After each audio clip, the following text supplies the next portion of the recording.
Okay, and here comes the episode 10. All right. Welcome, everybody, to the Fate Grand Order podcast. We're talking about Fate Grand Order episode 10. Introduce yourself, co-host. Hello, I'm once again Malice in Wonderland, and we are here to talk about Jaguar Man. Because... Yes, Jaguar Man has returned.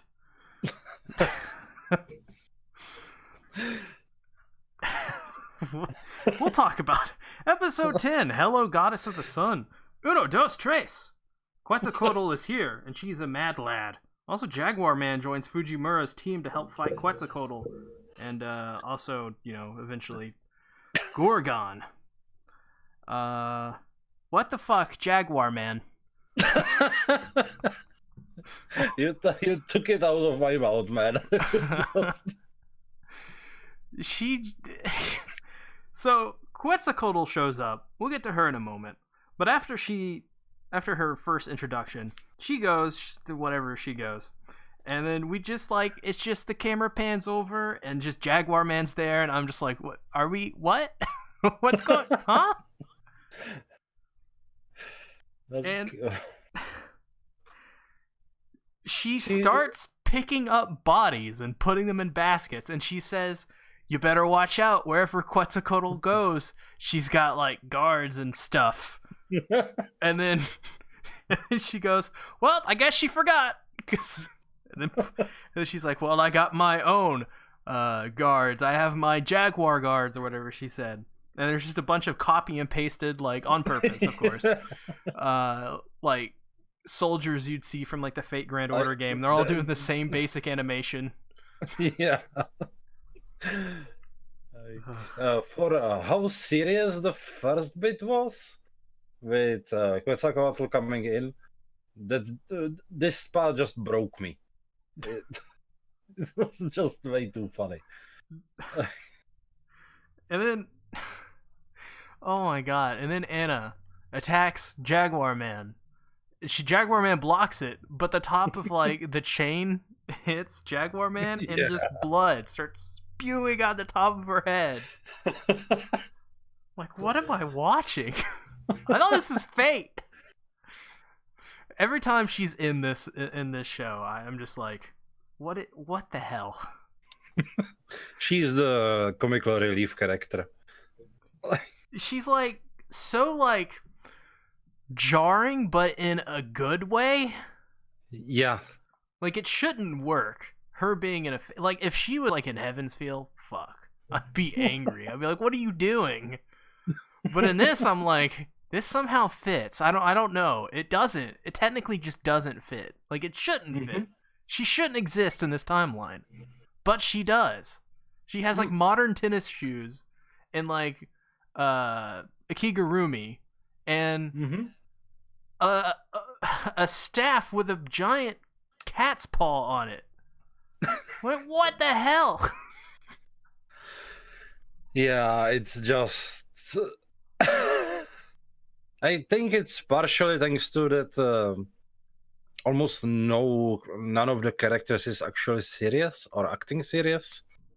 Oh, that as well. They ignore her, which is when they're going back. That's the other one. Yeah. And also they like do like a hard cut when the Jaguar warriors show up. They do a hard cut, and it's just like, where does she go? But it's like funny because it's like later on we learn that they probably just ignored her. Yeah. Too good. And they're like, what? Okay, so we got to continue talking about her because they do go through this forest again, and then Jaguar Man's like, oh, I knew you would come through my forest again. Why aren't you talking about me? Why are you guys ignoring me? And they please notice me, or I'm gonna cry.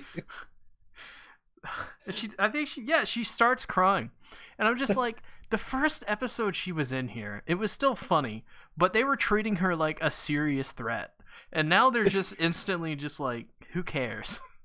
Yeah. Like, what? I don't even understand. It's hilarious. And then Fujimura is like, all right, guys, I got this.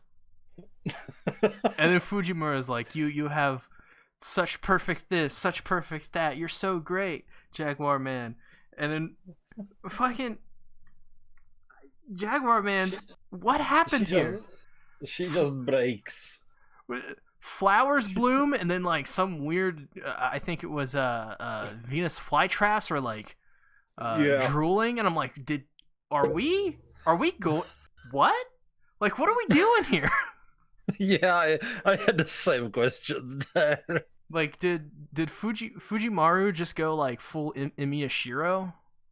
Like, what's? Yeah. I don't understand. Did they do like a mana transfer real quick in front of everyone? I don't know.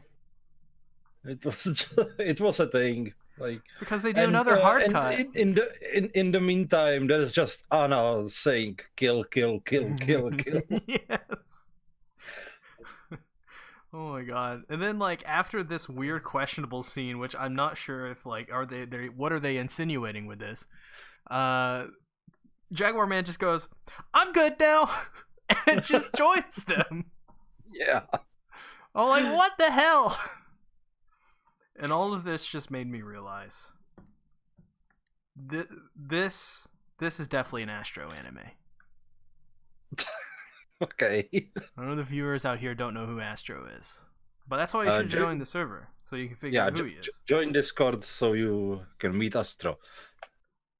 But this is an Astro anime. Like I don't know if I've ever said that before about a Fate anime because he doesn't really like Fate that much. But this is an Astro anime. This is made for him. This is something he would love. Probably even Rising anime. Oh man, Rising would, dude. Yes, Rising would love this anime. He would just have to get to the part with Jaguar Man, and then he'd be like, "Oh, okay, I get it now." Yeah. So going back to the beginning, after all this Jaguar Man stuff, Gilgamesh starts off by laughing and then just says, "Do this," and they're like, "Okay," and then he starts trolling. Gilgamesh is such a troll. He starts trolling Ishtar, and Ishtar is basically a freaking gamer. Yep. Because she's like, "Oh, you're gonna be talking about me after all said and done. I'm gonna be the best, and then you're gonna be so jealous. You're gonna kill yourself." Yeah. And what's her name? The priestess just scolds both of them like little kids. Siduri. Yeah, Siduri. Yeah. She's kind of underrated as well. She's always in the background, of course. She's just like a character to, to relay some things to and explain things. But yeah, she was a good moment. This episode was really funny. Yeah. Which is funny because I think episode 9 was a really funny episode. This one was stronger. I think the comedy in this one is way stronger. Because now we have Quetzalcoatl, who is described as this just person who goes around killing humans with ease and loves to do it, might I add. Yep. And she's like making these evil faces and stuff like that. And then when they're describing her, I'm like, man, this got really dark. Okay. Mm-hmm.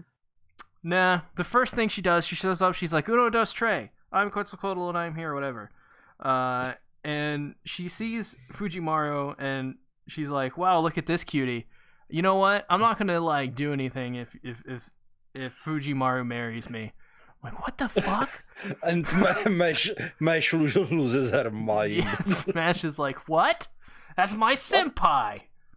None of the guidelines talk about this. I kind of want to see it though. I do want to see Quetzalcoatl marry Fujimaru because I think it would be funny. I think if you search hard enough, there's gonna be already a fanfic about it somewhere. Oh, you know how Ushi had the truck flaps? Well, Quetzalcoatl has the truck flap. Oh, fuck off. I don't understand any of the female designs in this anime. Their outfits are ridiculous, but I actually do like Quetzalcoatl's though. Yeah. I think it's really colorful and bright, and she looks really unique. And she has that jewel above, right on her chin above it, and it looks really. She just looks really cool. I like her. Yeah. I like her design. I like her in general, just because she's like, she speaks English, but also Spanish. Yeah. Which is it's a question. It's a bit questionable choice. Let's put it like that. It's questionable because we are definitely within this timeline of like ancient Mesopotamia and the shit like that in Egypt. Yeah. But at the same time, we have Jaguar Man, and they're searching for the mythical Holy Grail, and they all have magical powers, and Leonidas is there, and Ushiwakara is there. What the hell's going on? Doesn't matter. This has gone out crazy bonkers at this point. Who cares? Yep.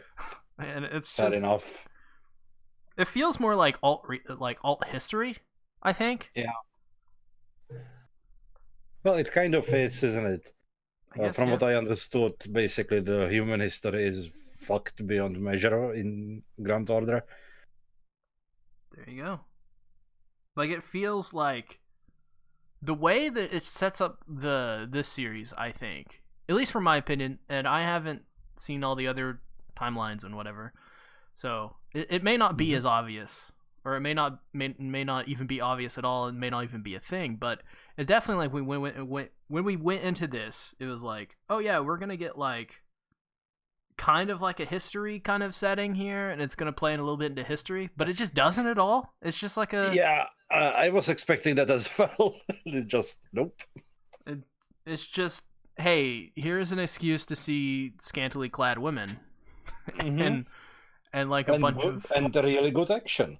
Yeah, and like really good animation and action, which is just interesting. But Quetzalcoatl is an absolute mad lad. I think she's like one part crazy and one part like I just can't help but like this character. I don't know. Is she really crazy though? I mean, it kind of fits with her background. I mean, I guess. Because, I don't know. From what we know about like Mayan and Central American history, they were basically constantly at war. Oh, I guess so. With someone like I live in America, sir. We don't have history education. All we know is World War II and afterwards. Because you don't have any history before that. Anyway. Wow.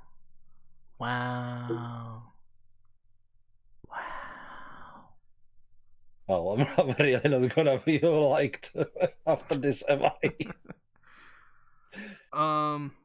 So there's like this middle scene after the Jaguar Man stuff. They do like a hard cut, and let me tell you, I zoned out. I had no idea what they were talking about. You mean Fujimaru with Rin? Or no. Ishtar? They go back to Gilgamesh, and they're talking about something like a redo or whatever. Yeah, they are talking about where to go and find X of Marduk. I guess. I completely zoned out during this because, to be honest, I was bored at this point. I was like, can we go back to Jaguar Man for a moment? I thought this was very weak. I don't know. Yeah, it's just me. Yeah, it is just you. Wow. I can't believe you would say that to me, Malice. I thought we were the bestest of friends. You said we were going to start a band together, a punk rock band. You said we would call ourselves the Mad Lads. Anyway, back on track. We do punk rock songs. It'd be great. So they're going back through the forest. Actually, I forgot to mention this. And after Jaguar Man shows up, and Jaguar Man says, "Servants die when they are killed." You know. Yeah, that was a good one as well. They referenced this so many times. I was really, guys, seriously. Like to hear it felt like a reference, but I swear to God, it's every Fate like I watch It has was a something reference. like this line. It had to be like. Yeah, this feels like totally like a reference. Like, ah ha ha. Like, look how dumb that line was. But at the same time, it's in like every other Fate. Like this line is always said.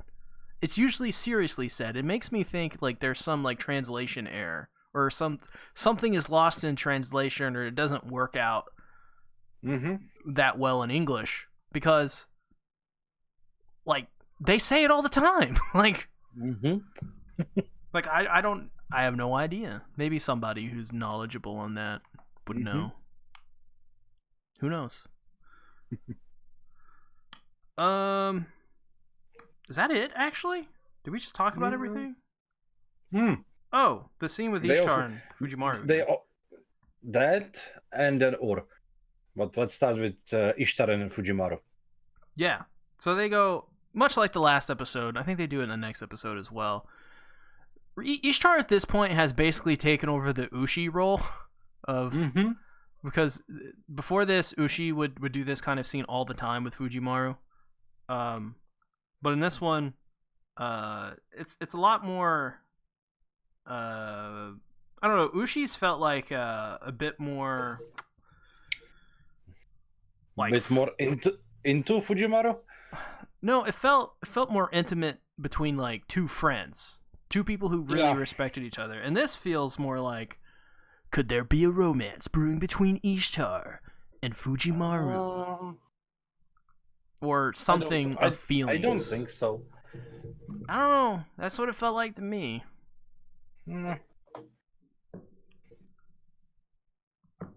Like, come on, we all know with whom Fujimaru is gonna end up with. Yeah, Quetzalcoatl. Speaking of romance, can we just both agree that Dr. Roman and Da Vinci are the best couple of Fate? They are a duo, that's for sure. Like they just fit together way too well. They complement each other in every scene they're in. They're really entertaining to see. Yeah. They don't even really need to be in this anime, honestly. But when they are, I find it fun. Yeah. Like I'm like, oh, another scene with Romani and Da Vinci. They are kind of spicing up the show. Yes. Like the nice little thing that's not an issue, but just fits and complements everything else in there. Yeah, it's something that doesn't technically need to be there, but because it's there, it does add something. So you don't lose anything by not having it, but you also gain stuff by having it, I guess. Yeah. So I really enjoyed that. But also, we learned that Fujimaru is Ishtar's possibly first friend. Or rather, is her first friend, like that. Which I like that. It's another more characterization for Ishtar. We learned that she's kind of lonely. She doesn't got any buddies. Doesn't got any pals. And we also learned that Quetzalcoatl is truck flap, a goddess of good things. Was that this episode? Yes, it was. Oh, okay. It was Ishtar saying, like, she's me and her both are goddesses of good, so I cannot help you in this. Well, there because you go. It just wouldn't work on her. She's just a total tsundere. Not really. Wow. The question is how you specify good. Like good as a with big G, like the positive things, or good like good food, good fights, good whatever. I mean, I don't know. Hmm? No idea. I don't either. But it's something to think about, I guess. So final thoughts on episode 10. Fun. Yeah, fun episode. I've greatly enjoyed it. It's very weird. We're getting to the midway point of this series, or we've already been there. We're there. We're here. I think. At this point, because it's 22 episodes, right? So yeah. Yeah. And it just feels like it's getting better in different aspects I didn't expect it to get better at. I guess it's just that the staff got more comfortable around the topic, and just more into it as they were going through. Mm-hmm. Also, I guess as well the action sequences, we can expand upon some of the animation. I loved when Quetzalcoatl was just like destroying, or what was that this episode when they were fighting like Ishtar and stuff, and Ishtar was getting like slammed into the ground by Quetzalcoatl? That was the next one. Oh, okay. So we'll go over that in the next one then. But for this episode in particular, it was this felt like 90s animation at points, but I like it. I like the way it looks in this. I like the I don't know, the roughness of it. I think it looks really good. Yeah. In this one, you have the scene where Mesh kicks Quetzalcoatl into a house. Yes. Which has all the guards that are copied and pasted. Yeah. I mean, it goes by so quickly. You don't have time to notice the guards unless you pause it. Yeah, for sure. But I I think it's like artistic almost in the way they're doing it sometimes, and how it looks. Like, I don't want to say low budget, because it's not a low budget show at all, but it just looks rough on purpose. That's what it feels like.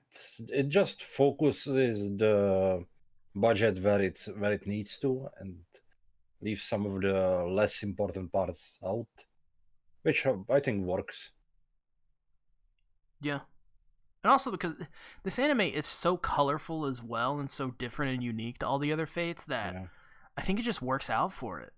Yeah, I think, I'm sure I'm repeating myself, but the fucking backgrounds, man. Backgrounds are really good. They're really, really good. The desert has never looked more like the desert in this anime. I cannot comment on that because I've never seen like desert in person. So. Well, there you go. Now you just got to go to Egypt. Got to go to the desert. At some point, yeah. There's gonna be a bunch of sand there, and you're gonna be confused, but it's all right. It's gonna be coarse and get everywhere. Oh no, not Star Wars. Malice, where can they find you? On your Discord. Yes, the Discord is in the description. It's in the top left. Definitely, I recommend you all join it if you enjoyed these podcasts, because it's basically, the Discord is kind of the best thing ever. So definitely join it. As well, you can subscribe to this channel and ring the bell. I highly recommend it. I'm trying to get this channel to 1K subs, so definitely subscribe. It's getting there. Yeah, we just reached 400 subs, so we're 600 away. It's going. It's getting there. It's going. As well, subscribe to my main channel, Sea Tactics, where I just put out a video on It Invaded, which is Aoki's new anime from the same guy who made Fate Zero. Actually, or directed your latest video is the top 5 of 2019. It already came out. I came out I released 2 videos today. Okay, calm down. Anyways, yes, Sea Tactics channel. It's fantastic. Bunch of content there. Bye bye. See you.